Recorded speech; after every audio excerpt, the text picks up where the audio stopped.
ಕನ್ನಡದ ಫೇಮಸ್ ಸೀರಿಯಲ್ನಲ್ಲಿ ನಟಿಸಿದಂತಹ ಈ ನಟನನ್ನು ಇವತ್ತು ಎಷ್ಟೋ ಜನಕ್ಕೆ ಗುರುತಿಸೋಕ್ಕೆ ಸಾಧ್ಯನೇ ಆಗ್ತಾ ಇಲ್ಲ. ಈ ನಟನ ಸ್ಥಿತಿ ಯಾರಿಗೂ ಕೂಡ ಬರಬಾರ್ದು. ಇದ್ದಕ್ಕಿದ್ದಾಗೆ ಹಾಗಾದರೆ ಅಷ್ಟು ಚೆನ್ನಾಗಿದ್ದಂತಹ ನಟನಿಗೆ ಏನಾಯಿತು, ಯಾಕೆ ಹೀಗೆ ಹಾಸಿಗೆ ಮಲಗಿದ್ದಾರೆ, ಅಂಥ ದೊಡ್ಡ ಕಾಯಿಲೆ ಏನು ಬಂತು, ಎಲ್ಲವನ್ನೂ ಹೇಳ್ತೀವಿ ಕೇಳಿ. ಇವರ ಹೆಸರು ಶ್ರೀಧರ್ ಅಂತ. ಕನ್ನಡದ ಹಲವು ಟಾಪ್ ಸೀರಿಯಲ್ಗಳಲ್ಲಿ ನಟಿಸಿದ್ದಾರೆ.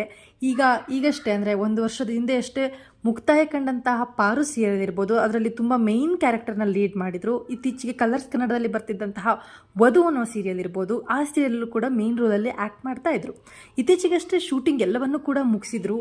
ಇದ್ದಕ್ಕಿದ್ದಾಗೆ ಅವ್ರಿಗೆ ಏನಾಗುತ್ತೆ ಅಂದರೆ ಸುಸ್ತು ಕಾಣಿಸ್ಕೊಳ್ಳೋಕ್ಕೆ ಶುರುವಾಗುತ್ತೆ. ತುಂಬ ಚೆನ್ನಾಗಿದ್ದಂಥ ನಟ, ಆರೋಗ್ಯವಾಗಿರ್ತಾರೆ, ಎಲ್ಲವೂ ಕೂಡ ಚೆನ್ನಾಗೇ ಇರ್ತಾರೆ, ಸ್ಕ್ರೀನ್ ಮೇಲೂ ಕೂಡ ತುಂಬ ಅದ್ಭುತವಾಗಿ ಕಾಣ್ತಾ ಇರ್ತಾರೆ. ಅಂಥ ಸಂದರ್ಭದಲ್ಲಿ ಏನಾಯಿತು ಅಂದರೆ ಇದ್ದಕ್ಕಿದ್ದ ಹಾಗೆ ಅವ್ರಿಗೆ ಸುಸ್ತಾಗೋಕ್ಕೆ ಶುರುವಾಗುತ್ತೆ. ಅವ್ರ ಮನೆ 3rd ಫ್ಲೋರಲ್ಲಿ ಇರುತ್ತಂತೆ. ಅಂದರೆ ಅವ್ರ ಬಾಡಿಗೆಗೆ ಒಂದು ಬೆಂಗಳೂರಲ್ಲಿ ಬಾಡಿಗೆ ಮನೆಯಲ್ಲಿರ್ತಾರೆ. ಆ ಕೆಲಸ ಎಲ್ಲವನ್ನು ಮುಗಿಸಿ 3rd ಫ್ಲೋರ್ಗೆ ಹತ್ಕೊಂಡು ಹೋಗೋದಕ್ಕೆ ಅವ್ರಿಗೆ ಸುಸ್ತಾಗೋಕ್ಕೆ ಶುರುವಾಗ್ತಾ ಇರುತ್ತೆ.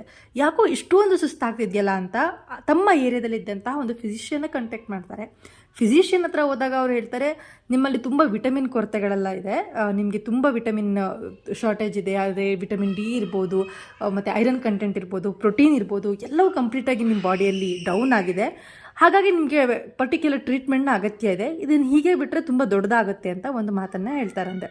ಇವ್ರೇನು ಅನ್ಕೊತಾರೆ, ಇವ್ರಿಗೆ ರೆಗ್ಯುಲರಾಗಿ ಫುಡ್ ಅವೈಲೇಬಿಲಿಟಿ ಅಂದರೆ ತುಂಬ ಚೆನ್ನಾಗಿ ಫುಡ್ಡನ್ನು ತಿನ್ನೋಕ್ಕಾಗ್ತಿರಲ್ಲ. ಯಾಕಂದರೆ ಶೂಟಿಂಗ್ಗಳದ್ದು ಶೆಡ್ಯೂಲ್ಸ್ ಇರುತ್ತೆ. ಅಲ್ಲಿ ಹೋದಾಗ ಬೆಳಗ್ಗೆ ಅರ್ಜೆಂಟಲ್ಲಿ ಏನು ತಿಂತಾರೆ, ಏನು ಬಿಡ್ತಾರೆ, ಹೀಗೆ ತುಂಬ ವರ್ಷಗಳಿಂದನೂ ಒಂದು ಒಳ್ಳೆಯ ಫುಡ್ ಬ್ಯಾಲೆನ್ಸ್ನ ಅವ್ರು ಮಾಡಿಲ್ಲ. ಎಲ್ಲಿ ಸಿಗುತ್ತೆ ಅಲ್ಲಿ ಒಂದು ಇಡ್ಲಿನೋ, ರಾತ್ರಿ ಒಂದು ಊಟಕ್ಕೆ ಏನಾದರೂ ಚಪಾತಿನೋ, ಎಲ್ಲೆಲ್ಲಿ ಅವೈಲೇಬಿಲಿಟಿ ಸಿಗುತ್ತೆ ಅಥವಾ ಸೆಟ್ಟಲ್ಲಿ ಏನು ಊಟ ಸಿಗುತ್ತೋ ಅದು ಟೈಮಿಗೆ ಕೆಲವು ಸತಿ ಅವ್ರು ಸರಿಯಾಗಿ ತಿಂತಾನೇ ಇರಲಿಲ್ವಂತೆ. ಸೊ ಹೀಗೆಲ್ಲ ಇರೋ ಕಾರಣಕ್ಕೆ ಮೋಸ್ಟ್ಲಿ ನನಗೆ ಈ ಥರ ಡಿಫಿಷಿಯನ್ಸಿ ಎಲ್ಲ ಬಂದಿರ್ಬೋದು. ಎಲ್ಲರೂ ಕೇಳಿರ್ತಾರೆ, ಐರನ್ ಕಮ್ಮಿ ಇದೆ, ವಿಟಮಿನ್ ಕಮ್ಮಿ ಇದೆ, ಇದೆಲ್ಲ ತುಂಬ ಸಿಂಪಲ್ ಆಗಿರುವಂಥ ವಿಷಯ ಅಂತ ಅವ್ರು ಅನ್ಕೊತಾರೆ. ಅದಾದ ನಂತರ ಸ್ವಲ್ಪ ದಿನದ ಬಳಿಕ ಇವರಿಗೆ ಸುಸ್ತು ಜಾಸ್ತಿ ಆಗಿ ಶುರುವಾಗುತ್ತೆ. ಆಲ್ರೆಡಿ ಬಾಡಿಯಲ್ಲಿ ವಿಟಮಿನ್, ಐರನ್ ಎಲ್ಲವೂ ಕೂಡ ಕೊರತೆ ಇರುತ್ತೆ. ಅದ್ರ ಜೊತೆಗೆ ಒಬ್ಬರು ಸಜೆಸ್ಟ್ ಮಾಡ್ತಾರಂತೆ, ನೀನು ಆಯುರ್ವೇದಿಕ್ ಕಡೆ ಹೋಗು, ನಿನಗೆ ಆಯುರ್ವೇದಿಕಲ್ಲಿ ಈ ಥರ ಒಂದು ಪರ್ಟಿಕ್ಯುಲರ್ ಮೆಡಿಸಿನ್ಸ್ನ ತೊಗೊಂಡ್ರೆ ಈ ಥರ ಸರಿಯಾಗುತ್ತೆ ಅಂತ. ಆಗ ಇವರೊಂದು ಆಯುರ್ವೇದಿಕ್ ಟ್ರೀಟ್ಮೆಂಟನ್ನು ಕೂಡ ತಗೊಳ್ಳೋಕ್ಕೆ ಮುಂದಾಗ್ತಾರೆ. ಟ್ರೀಟ್ಮೆಂಟನ್ನು ಕೂಡ ತಗೊಂಡಾಗ ಏನಾಗುತ್ತೆ, ಅವರು 20 ದಿನ ಪಥ್ಯ ಇರೋಕೆ ಹೇಳ್ತಾರಂತೆ. ಅಂದರೆ ಏನು ತಿನ್ನಬಾರ್ದು ಅಥವಾ ಇಷ್ಟೇ ತಿನ್ನಬೇಕು, ಇಷ್ಟೇ ಪ್ರಮಾಣದಲ್ಲಿ ಇದನ್ನೇ ತಿನ್ನಬೇಕು ಅಂತ ಒಂದಿಷ್ಟು ಪಥ್ಯಗಳನ್ನು ಕೊಡ್ತಾರಂತೆ. ಇವರೇನು ಅನ್ಕೊತಾರೆ, ಆಯುರ್ವೇದಿಕಲ್ಲಿ ಯಾವುದೇ ಥರ ಸೈಡ್ ಎಫೆಕ್ಟ್ ಇರಲ್ಲ ಅಂತ ನಾವೆಲ್ಲರೂ ಕೂಡ ಈಗ ಕೇಳಿದ್ದೀವಿ. ಬಟ್ ಅವ್ರು ಎಲ್ಲಿ ಹೋಗಿದ್ರು ಅನ್ನೋದು ಇಂಪಾರ್ಟೆಂಟ್ ಆಗುತ್ತೆ. ಆಯುರ್ವೇದದ ತಜ್ಞರ ಅವರು, ಅಥವಾ ಸುಮ್ಮನೆ ಎಲ್ಲೋ ಮನೆಯಲ್ಲಿ ಕೂತ್ಕೊಂಡು ನಾಟಿ ಔಷಧಿ ಮಾಡ್ತಾರಲ್ಲ ಅವರ, ಅಥವಾ ದೊಡ್ಡ ಕ್ಲಿನಿಕ್ಕಾ, ಯಾರು ಆಯುರ್ವೇದಿಕ್ ಔಷಧಿ ಕೊಟ್ಟಿದ್ದು ಅಥವಾ ಈ ಥರ ಪಥ್ಯರೋಕೆ ಯಾರು ಹೇಳಿದ್ರು ಅನ್ನೋದು ಕೂಡ ತುಂಬ ಇಂಪಾರ್ಟೆಂಟ್ ಆಗುತ್ತೆ. ಇವರೇನು ಮಾಡ್ತಾರೆ, ಆಯುರ್ವೇದಿಕ್ ಅಲ್ವಾ ಅಂತೇಳಿ ಆ 20 ದಿನಗಳ ಕಾಲ ರೆಗ್ಯುಲರಾಗಿ ಅದೇನು ಪಥ್ಯನ ಹೇಳಿದರು ಅದೇ ಥರ ರೊಟೀನನ್ನು ಫಾಲೋ ಮಾಡ್ತಾರೆ. ತುಂಬ ಫುಡ್ಡನ್ನು ತಿನ್ನಲ್ಲ, ಅಥವಾ ಏನು ಇದೇ ಜ್ಯೂಸ್ ಕುಡಿಬೇಕು, ಇಷ್ಟೇ ತಿನ್ನಬೇಕು, ಇದೆಲ್ಲವನ್ನು ಕೂಡ ಫಾಲೋ ಮಾಡ್ತಾರೆ. ಆಲ್ರೆಡಿ ಅವ್ರ ಬಾಡಿಯಲ್ಲಿ ವಿಟಮಿನ್, ಐರನ್, ಪ್ರೋಟೀನ್ ಯಾವುದೂ ಕೂಡ ಇರಲಿಲ್ಲ, ಕಂಪ್ಲೀಟಾಗಿ ನಿಲ್ಲಾಗ್ತಾ ಬರ್ತಿತ್ತು. ಜೊತೆಗೆ ಈ 20 ದಿನ ಏನು ಮಾಡಿದರು, ಕಂಪ್ಲೀಟ್ ಫಾಸ್ಟಿಂಗ್ ಥರದಲ್ಲೇ ಹೋಗ್ಬಿಟ್ರು. ಅಲ್ಲಿಗೆ ಅವ್ರ ಬಾಡಿಯಲ್ಲಿ ಕಂಪ್ಲೀಟಾಗಿ ಎಲ್ಲವೂ ಕೂಡ ಮಾಯ ಆಗ್ತಾ ಬಂತು. ಅಲ್ಪ ಸ್ವಲ್ಪಕ್ಕೆ ಅವ್ರಿಗೆ ಓಡಾಡೋಕ್ಕೆ ಚೈತನ್ಯ ಕೊಟ್ಟಿದ್ದಂಥ ಏನೋ ಒಂದಿಷ್ಟು ಶಕ್ತಿ ಇತ್ತಲ್ಲ, ಅದು ಕೂಡ ಕಳೆದ ಹೋಯಿತು. ಇದೇ ಕಾರಣಕ್ಕೆ ಅವ್ರು ಕಂಪ್ಲೀಟ್ ಸುಸ್ತಾಗೋದ್ರು. ಇದಾದಮೇಲೆ ಬಂದು ಹಾಸ್ಪಿಟಲ್ಗೆ ಅಡ್ಮಿಟ್ ಆಗ್ತಾರೆ. ಅಡ್ಮಿಟ್ ಆಗೋ ಸಂದರ್ಭದಲ್ಲಿ ಪಾಪ ಈ ನಟನ ಸ್ಥಿತಿ ಹೇಗಾಗಿರುತ್ತೆ ಅಂತಂದರೆ, ಇವರು ಮದುವೆ ಆಗಿ 5 ವರ್ಷ ಸಂಸಾರ ಮಾಡಿರ್ತಾರಂತೆ. ಆದರೆ ಅವರಿಬ್ಬರಲ್ಲಿ ಗಂಡ ಹೆಂಡತಿಯಲ್ಲಿ ಏನೋ ಹೊಂದಾಣಿಕೆ ಬಂದಿಲ್ಲ ಅಂತ ಹೆಂಡತಿನೂ ದೂರ ಹೋಗಿದ್ದಾರೆ. ತಂದೆ ತಾಯಿಗೂ ಕೂಡ ವಯಸ್ಸಾಗಿದೆ, ತಾಯಿ ಬೇರೆ ಊರಲ್ಲಿರ್ತಾರೆ. ಇವರು ಎಲ್ಲೂ ಕೂಡ ಹೇಳ್ಕೊಂಡಿರಲ್ಲ ಇವ್ರ ಕಷ್ಟ, ಇಷ್ಟೊಂದು ಕಷ್ಟ ಆಗ್ತಿದೆ ಅಂತ. ಈ ಕಡೆ ಇವ್ರ ಪರಿಸ್ಥಿತಿಯಲ್ಲಿ ಅವ್ರಿಗೆ ಶೂಟಿಂಗ್ ಕೂಡ ಹೋಗೋಕ್ಕಾಗ್ತಾ ಇರಲ್ಲ. ತಾಯಿ ಎಲ್ಲೋ ದೂರದಲ್ಲಿರ್ತಾರೆ. ಕೊನೆಗೆ ದುಡ್ಡಿಗೆ ತುಂಬ ಕಷ್ಟಪಡೋವಂಥ ಸ್ಥಿತಿ ಬರುತ್ತೆ. ಯಾಕಂದರೆ ಸೀರಿಯಲ್ಗಳಲ್ಲಿ ಆ್ಯಕ್ಟ್ ಮಾಡ್ತಿದ್ದಾರೆ ಅಂದರೆ ಅಷ್ಟರ ಮಟ್ಟಿಗೆ ಲಕ್ಷಾಂತರ ರೂಪಾಯಿ ಏನು ಬರ್ತಿರಲ್ಲ. ಒಂದು ಶೂಟಿಗೆ ಇಷ್ಟು, ಅಥವಾ ಒಂದು ಎಪಿಸೋಡ್ಗೆ, ಅಥವಾ ಒಂದು ದಿನದ ಪೇಮೆಂಟ್ ಥರ ಅವ್ರೇನೋ ದುಡಿತಾ ಇರ್ತಾರೆ. ಇವ್ರಿಗೆ ಹೆಲ್ತ್ ಆಲ್ರೆಡಿ ಹಾಳಾಗ್ತಾ ಬರ್ತಿದ್ದಂಥ ಕಾರಣದಿಂದ ಶೂಟಿಂಗ್ ಹೋಗಿ ಕೂಡ ಇವ್ರಿಗೆ ಸಾಧ್ಯ ಆಗ್ತಾ ಇರಲ್ಲ. ಪಾರು ಸೀರಿಯಲ್ ಆಲ್ರೆಡಿ ಮುಗಿದಿರುತ್ತೆ. ಈಗ ವಧು ಅನ್ನೋ ಸೀರಿಯಲಲ್ಲಿ ಅಥವಾ ಉದಯದಲ್ಲಿ ಶುರು ಆಗಬೇಕಾಗಿರುತ್ತಂತೆ. ಇದೆಲ್ಲ ಎಕ್ಸ್ಪೆಕ್ಟೇಷನ್ ಇಟ್ಕೊಂಡು ಜೀವನ ಸಾಗಿಸುವಂಥ ಸಂದರ್ಭದಲ್ಲಿ ಇವರಿಗೆ ಕಂಪ್ಲೀಟಾಗಿ ದುಡ್ಡಿನ ಸಮಸ್ಯೆ ಕೂಡ ಕಾಣಕ್ಕೆ ಶುರು ಆಗುತ್ತೆ. ಹೆಲ್ಪ್ಗೆ ಅಂತ ಯಾರೂ ಇರಲ್ಲ. ಯಾರೇ ಸ್ನೇಹಿತರಿದ್ರೂ ಎಷ್ಟು ಕೊಡೋಕ್ಕೆ ಸಾಧ್ಯ, 10,000 20,000. ಯಾಕಂದರೆ ಅವ್ರ ಸ್ನೇಹಿತರಲ್ಲೂ ಕೂಡ ಅವ್ರಿಗೂ ಕಷ್ಟ ಇರುತ್ತೆ. ಹೇಗೋ ಅಡ್ಜಸ್ಟ್ ಮಾಡಿ ಒಂದಿಷ್ಟು ದಿನಗಳ ಕಾಲ ಮೆಡಿಸಿನ್ಸ್ ಎಲ್ಲ ತೊಗೊಂಡಿದ್ದಾರೆ. ಆದಮೇಲೆ ಆಗೇ ಇಲ್ಲ ಅವ್ರಿಗೆ. ಅದಾದಮೇಲೆ ವಿಕ್ಟೋರಿಯಾ ಹಾಸ್ಪಿಟಲ್ಗೂ ಹೋದ್ರಂತೆ. ಅಲ್ಲೂ ಕೂಡ ಅವರಿಗೆ ಸರಿಯಾದಂಥ ಟ್ರೀಟ್ಮೆಂಟ್ ಕೊಟ್ಟಿಲ್ಲ. ಒಂದು ಪರೀಕ್ಷೆ ಮಾಡಬೇಕು ಅಂದ್ರೆ ತುಂಬ ಟೈಮ್ ತಗೋತಿದ್ದಾರಂತೆ. 15 ದಿನ ತುಂಬ ವೇಸ್ಟ್ ಮಾಡಿಬಿಟ್ಟಿದ್ದಾರೆ. ಅದಾದಮೇಲೆ ಇವಾಗ ಅವರು ಒಂದು ಹಾಸ್ಪಿಟಲ್ಗೆ ಬಂದಿದ್ದಾರೆ. ಇವಾಗ ಅವರು ಹಣದ ಸಹಾಯದ ನಿರೀಕ್ಷೆಯಲ್ಲೂ ಕೂಡ ಇದ್ದಾರೆ. ಪಾಪ ಎಷ್ಟರ ಮಟ್ಟಿಗೆ ಅಂದರೆ ಅವ್ರಿಗೆ ಯಾರು ಕೂಡ ತಂದು ನೋಡ್ಕೊಳ್ಳೋ ಅಂಥವ್ರಿಲ್ಲ. ಅವ್ರು ಅದನ್ನೇ ಹೇಳ್ತಿದ್ರು, ನನಗೆ ಯಾರಾದರೂ ಒಂದು 3 ಹೊತ್ತು ಊಟ ಕೊಟ್ಟು ನನ್ನ ಚೆನ್ನಾಗಿ ಕೇರ್ ಮಾಡ್ಕೊಂಡಿದ್ರೆ ನಾನು ಇವತ್ತು ಈ ಪರಿಸ್ಥಿತಿಲಿ ಇಲ್ಲಿ ಮಲಗ್ತಾ ಇರಲಿಲ್ಲ. ನನಗೇನೂ ಇಲ್ದಂಗೆ ಆಗೋಯ್ತು ಜೀವನದಲ್ಲಿ. ವಯಸ್ಸಾದಂಥ ತಾಯಿ ಊರಲ್ಲಿರ್ತಾರೆ, ಹೆಂಡ್ತಿರು ಕೂಡ ಬಿಟ್ಟೋಗಿದ್ದಾರೆ. ಏನೋ ಹೋಗಬೇಕು, ತಿನ್ನಬೇಕು, ಶೂಟ್ ಮಾಡಬೇಕು, ಈ ಪರಿಸ್ಥಿತಿಯಲ್ಲಿದ್ದೆ. ನನ್ನ ಫುಡ್ ಕಡೆ ಅಷ್ಟು ಕಾನ್ಸಂಟ್ರೇಟ್ ಮಾಡಲಿಲ್ಲ.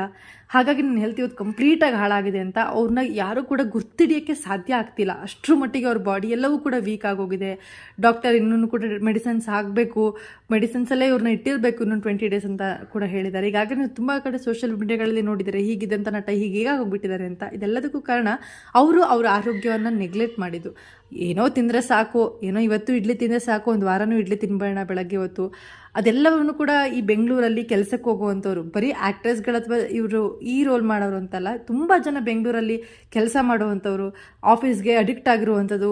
ಇದೇ ಟೈಮಿಗೆ ನಾವು ರೀಚ್ ಆಗಿಬಿಡಬೇಕು, ತಿಂಡಿ ಸ್ಕಿಪ್ ಆಯ್ತಾ, ಮಧ್ಯಾಹ್ನ ಊಟ ಒಟ್ಟಿಗೆ ಮಾಡಬೇಡ, ಹೀಗೆಲ್ಲ ನಮ್ಮದೊಂದು ಫುಡ್ ಪ್ಯಾಟರ್ನ್ ಕಂಪ್ಲೀಟಾಗಿ ಹಾಳಾಗೋಗ್ಬಿಟ್ಟಿದೆ. ಇದೆಲ್ಲವೂ ಕೂಡ ನಮಗೆ ಅಂದಾಜೇ ಇರಲ್ಲ. ನಮ್ಮ ಬಾಡಿಗೆ ಎಷ್ಟು ವಿಟಮಿನ್ ಬೇಕು, ಪ್ರೋಟೀನ್ ಬೇಕು, ಯಾವುದು ಕೂಡ ಐಡಿಯಾ ಇಲ್ದಲೆ ಬೆಳಗಿಂದ ರಾತ್ರಿವರೆಗೂ ವರ್ಕ್ ಮಾಡ್ತಾನೆ ಇರ್ತೀವಿ. ಬಟ್ ಒಂದಿನ ಎಲ್ರಿಗೂ ಹೀಗೆ ಆಗುತ್ತೆ ಅಂತಲ್ಲ, 1,000 ಜನದಲ್ಲಿ ಒಬ್ರಿಗೆ ಹೀಗೆ ಆಗ್ಬೋದು. ಬಟ್ ಅವ್ರನ್ನ ಡಿಪೆಂಡ್ ಆಗಿರುವಂಥ ಫ್ಯಾಮಿಲಿ ಇರ್ಬೋದು, ಇವರೆಲ್ಲರಿಗೂ ಕೂಡ ಭಾಳ ಕಷ್ಟ ಆಗುತ್ತೆ. ಅದರಲ್ಲೂ ಕೂಡ ಈ ನಟನನ್ನು ಈ ಥರ ನೋಡೋಕ್ಕೆ ತುಂಬ ಕಷ್ಟ ಆಗ್ತಾ ಇದೆ. ಹಾಗಾಗಿ ಯಾರು ಕೂಡ ತಮ್ಮ ಆರೋಗ್ಯವನ್ನು ಯಾರು ನೆಗ್ಲೆಕ್ಟ್ ಮಾಡಬೇಡಿ. ಆದಷ್ಟು ಇವರಿಗೆ ಸಹಾಯ ಮಾಡೋಕ್ಕೆ ಯಾರ ಕೈಲೆಲ್ಲ ಸಾಧ್ಯ ಇದೆ ಅವರು ಕೂಡ ಸಹಾಯ ಮಾಡಿ. ಇವರು ಕೂಡ ಸಹಾಯದ ನಿರೀಕ್ಷೆಯಲ್ಲಿದ್ದಾರೆ. ಯಾಕಂದರೆ ಇವರಿಗೆ ಇವಾಗ ಯಾರು ಕೂಡ ಹೆಲ್ಪ್ ಮಾಡುವಂಥ ಸ್ಥಿತಿಯಲ್ಲಿ ಅಥವಾ ಲಕ್ಷಾಂತರ ರೂಪಾಯಿನ ಕೊಟ್ಟು ಉಳಿಸ್ಕೊಳ್ಳೋ ಸ್ಥಿತಿಯಲ್ಲಿ ಇವ್ರ ಫ್ಯಾಮಿಲಿಯಲ್ಲಿ ಯಾರೂ ಕೂಡ ಇಲ್ಲ. ಅದರಲ್ಲೂ ಕೂಡ ಕಲಾವಿದರು ಅಂತ ಅಂದಾಗ ಅವ್ರ ಕಷ್ಟ ಯಾರಿಗೂ ಕೂಡ ಹೇಳ್ಕೊಳಕ್ಕಾಗಲ್ಲ. ಅಷ್ಟರ ಮಟ್ಟಿಗೆ ಕಷ್ಟ ಇದ್ದರೂ ಹೊರಗಡೆ ಸ್ಕ್ರೀನ್ ಮೇಲೆ ಒಳ್ಳೊಳ್ಳೆ ಸೂಟ್ ಹಾಕ್ಕೊಂಡು ಒಳ್ಳೊಳ್ಳೆ ಐರನ್ ಆಗಿರುವಂಥ ಬಟ್ಟೆಯನ್ನು ಹಾಕ್ಕೊಂಡು ಆ್ಯಕ್ಟ್ ಮಾಡ್ತಿರ್ತಾರೆ. ನಾವೆಲ್ಲ ಏನು ಅನ್ಕೊತೀವಿ, ಅವ್ರ ಲೈಫೇ ಹಾಗೆ, ಅವ್ರ ಮನೇಲಿರೋದೇ ಹಾಗೆ ಬಂದಿಲ್ಲ ಆ್ಯಕ್ಟ್ ಮಾಡ್ತಿದ್ದೀವಿ ಅನ್ನೋ ಒಂದು ಫೀಲನ್ನು ಕೂಡ ಕೊಟ್ಟಿರ್ತಾರೆ. ಈ ನಟನ ಸ್ಥಿತಿ ಅಂತೂ ಯಾರಿಗೂ ಕೂಡ ಬರಬಾರ್ದು. ಅದರಲ್ಲೂ ಇವ್ರು ತುಂಬ ವೀಕ್ ಆಗಿದ್ದಾರೆ, ಆತ್ಮಸ್ಥೈರ್ಯನೂ ಕಳ್ಕೊಂಡ್ಬಿಟ್ಟಿದ್ದಾರೆ. ಅಂದರೆ ನಂಗೆ ಆಗ್ತಿಲ್ಲ, ಯಾರೂ ಇಲ್ಲ, ನನಗೇನೂ ಮಾಡೋಕ್ಕಾಗ್ತಿಲ್ಲ, ಈ ಒಂದು ಚಿಂತೆಯಲ್ಲೂ ಕೂಡ ಅವರಿದ್ದಾರೆ. ಈಗಷ್ಟೇ ಅಂದರೆ ಮೊನ್ನೆ ಅಷ್ಟೇ ದೀಪಾ ಅಯ್ಯರ್ ಅವರು ಕೂಡ, ಅಂದರೆ ಸಾನಿಯಾ ಅಯ್ಯರ್ ಅವರ ತಾಯಿ ಕೂಡ ಹೋಗಿ ಹಾಸ್ಪಿಟಲ್ಗೆ ಭೇಟಿ ನೀಡಿ ಅವರ ಅಕೌಂಟ್ ನಂಬರ್ ಎಲ್ಲವನ್ನು ಕೂಡ ಮೆನ್ಷನ್ ಮಾಡಿದ್ದಾರೆ. ಯಾರಿಗಾದರೂ ಸಹಾಯ ಮಾಡೋಕ್ಕೆ ಸಾಧ್ಯ ಆದರೆ ದಯವಿಟ್ಟು ಸಹಾಯ ಮಾಡಿ ಅಂತ ಅವರು ಕೂಡ ಕೇಳ್ಕೊಂಡಿದ್ದಾರೆ. ಸೊ ಹೀಗಾಗಿ ಎಲ್ಲರೂ ಕೂಡ ಅವರ ಆರೋಗ್ಯದ ಮೇಲೆ ತುಂಬ ನಿಗಾ ವಹಿಸಬೇಕಾಗುತ್ತೆ. ಅದರಲ್ಲೂ ಕೂಡ ಇತ್ತೀಚೆಗೆ ಕ್ಯಾನ್ಸರ್ ಅಂತೂ ಮನೇಲೊಬ್ಬರಿಗೆ ಅನ್ನೋ ಥರ ಆಗೋಗ್ಬಿಟ್ಟಿದೆ. ಎಲ್ಲದಕ್ಕೂ ರೀಸನ್ ಫುಡ್ ಇರ್ಬೋದು, ಇನ್ನೊಂದಿರ್ಬೋದು, ನೀರಿರ್ಬೋದು. ಯಾಕೆ ಕ್ಯಾನ್ಸರ್ ಬರ್ತಿದೆ ಅಂತಲೂ ಗೊತ್ತಾಗ್ತಾ ಇಲ್ಲ. ತುಂಬ ಜನ ಕ್ಯಾನ್ಸರಿಂದನೂ ಕೂಡ ಬಳಲ್ತಾ ಇದ್ದಾರೆ. ಅದಕ್ಕೆ ಮೇಯ್ನ್ ರೀಸನ್ ಬಂದು ಫುಡ್ ಹ್ಯಾಬಿಟ್ ಅಂತ ಹೇಳ್ತಾರೆ. ಏನೋ ಈಗಿನ ನಮ್ಮ ಫುಡ್ ಹ್ಯಾಬಿಟ್ಸ್ ಇರ್ಬೋದು, ಅಥವಾ ನಮ್ಮ ಡಯೆಟ್ ಇರ್ಬೋದು, ನಾವು ಡಯೆಟ್ ಮಾಡ್ತೀವಿ ಅಂತ ಕರೆಕ್ಟಾಗಿ ಪ್ರೋಟೀನ್ ವಿಟಮಿನ್ ಹೋಗ್ದಲೇ ಇರ್ಬೋದು. ಮೇಯ್ನಾಗಿ ಇವರಿಗಾಗಿರುವಂಥದ್ದು ಏನಂದರೆ ಇನ್ಫೆಕ್ಷನ್ ಇಡೀ ಬಾಡಿಗೆ ಸ್ಪ್ರೆಡ್ ಆಗಿದೆ ಅಂತ ಡಾಕ್ಟರ್ ಫೈನಲ್ ಕನ್ಕ್ಲೂಷನನ್ನು ಕೊಟ್ಟಿರುವಂಥದ್ದು.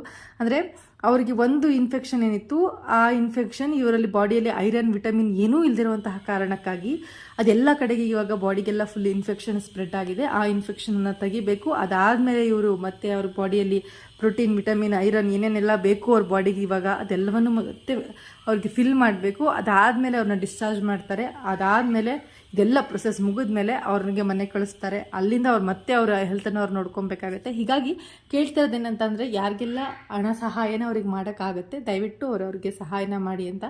ನಿಮಗೇನು ಅನಿಸುತ್ತೆ? ನಿಮ್ಮ ಫುಡ್ ಹ್ಯಾಬಿಟ್ಸ್ ಹೇಗಿದೆ? ಇದ್ರ ಬಗ್ಗೆ ನಿಮ್ಗೇನಾದರೂ ಗೊತ್ತಿದ್ರೆ ಅಥವಾ ಹೇಗಿರಬೇಕು ಅಂತ ನಿಮ್ಗೆ ಯಾರಿಗಾದ್ರೂ ತುಂಬ ಚೆನ್ನಾಗಿ ಅದ್ರ ಬಗ್ಗೆ ಐಡಿಯಾ ಇದ್ದರೆ ಕಮೆಂಟ್ ಬಾಕ್ಸಲ್ಲಿ ಕಮೆಂಟ್ ಮಾಡಿ. Thank you.